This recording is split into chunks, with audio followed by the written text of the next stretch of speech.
Bonjour à tous. Dans cette première vidéo, je vais vous présenter l'instrument Horus, qui est un instrument moteur dédié aux Rotax 912 et 914. L'instrument est conçu et fabriqué par la société UL Control, installée dans le sud de la France et issue du monde de l'aéronautique, et qui souhaite proposer des produits novateurs et bien dans l'esprit ULM. Alors, il existe déjà plusieurs produits de ce type, mais UL Control propose une approche différente et le produit Horus se différencie en quelques points. Tout d'abord, Horus ne va présenter qu'un nombre limité de paramètres en configuration de vol, tout en assurant un suivi continu pour le pilote qui sera alerté et guidé le cas échéant. L'idée est bien de limiter la charge du pilote et le facteur humain. Le second point est une interface intuitive basée sur un écran tactile, sur le même principe que votre smartphone. Le troisième point est que, au-delà du simple affichage des paramètres, l'instrument fournit une véritable aide pour la gestion de ces paramètres. L'affichage s'adapte en fonction de la configuration de vol et des fonctions guident le pilote pour rester dans le domaine de fonctionnement du moteur préconisé par le constructeur. Enfin, Horus fournit juste les informations essentielles les plus courantes et ne cède pas à la surenchère technologique, ce qui permet de proposer un rapport coût sur fonction inégalé sur le marché. Je vais maintenant vous présenter l'instrument en détail. Pour cela, je vais utiliser cet appareil qui permet de reproduire n'importe quelle configuration des paramètres moteurs. Concrètement, l'instrument dispose d'un boîtier en aluminium anodisé noir. À l'arrière se trouve la prise de pression d'admission, à relier par une durite à la prise de pression côté moteur. Le capteur de pression d'admission est intégré à l'instrument. On trouve le bornier enfichable pour la connexion électrique et aux différents capteurs, et enfin les micro-sélecteurs pour le choix du type de sonde de pression d'huile ou de niveau de carburant.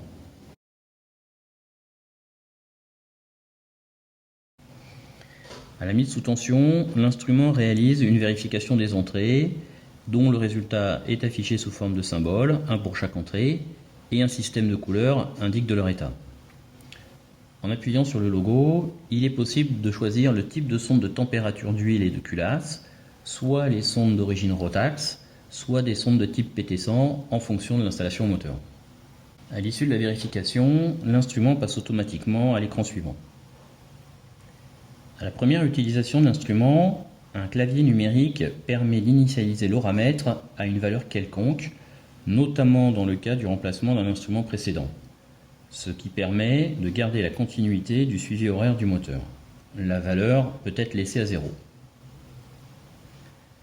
Horus adapte son affichage en fonction de la configuration de vol. Au sol, moteur à l'arrêt, l'instrument présente les informations nécessaires avant et après un vol. Valeur de l'horamètre, durée du dernier vol et niveau des réservoirs. En appuyant sur l'information de carburant, le menu de paramétrage du réservoir apparaît. Définition du volume à gauche et de la courbe de remplissage à droite.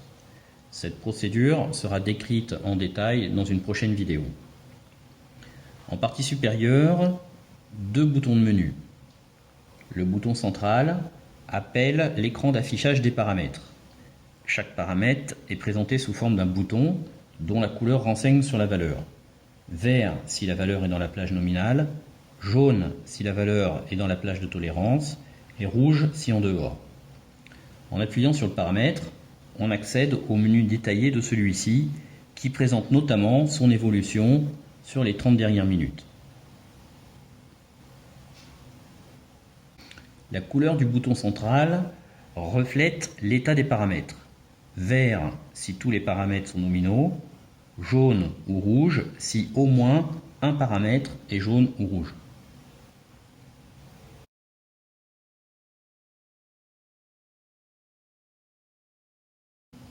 Le bouton de droite bleu renvoie sur l'écran des fonctions. 3 fonctions sont disponibles. Une fonction d'enregistrement des minimums et maximums, une fonction de log qui renseigne sur l'utilisation passée du moteur et une fonction de test des magnétos. À la mise en route du moteur, et si le moteur est froid, l'écran passe automatiquement en mode de chauffe du moteur. Ce mode est rappelé grâce à un symbole particulier. Dans ce mode, la température d'huile est affichée en affichage principal et le régime moteur en affichage secondaire. Cette présentation est figée. L'accès à l'écran des paramètres ou des fonctions est toujours possible.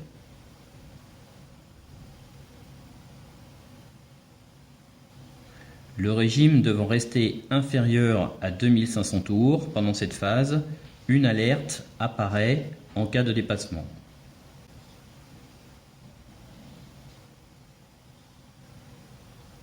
Le fond rouge de l'information de température indique que la valeur est encore hors tolérance de fonctionnement.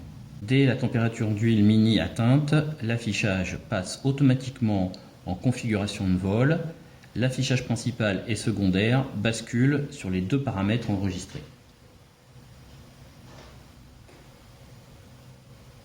Dans ce mode, un bouton bleu apparaît dans le coin supérieur gauche. Il permet l'affichage temporaire de la température d'huile en affichage principal pour la vérification. La sélection du paramètre principal à afficher se fait simplement en appuyant sur le paramètre principal. Une liste des paramètres disponibles apparaît et un simple clic permet de sélectionner l'information à afficher.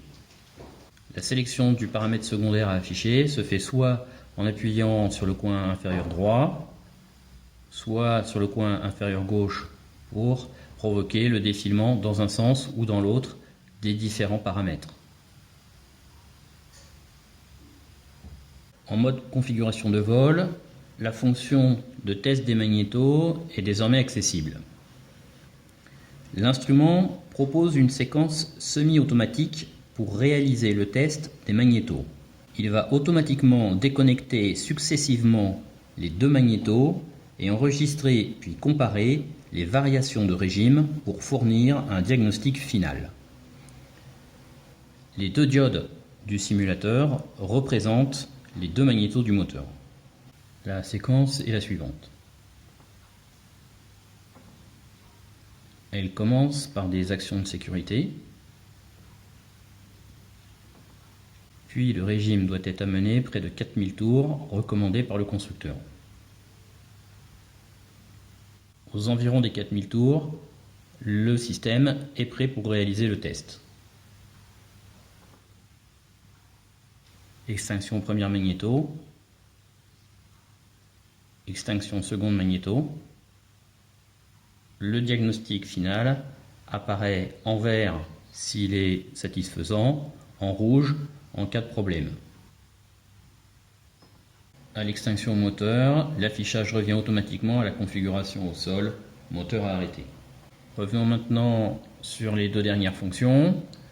La fonction d'enregistrement des minimums et des maximums et la fonction de log qui trace quelques paramètres d'utilisation du moteur.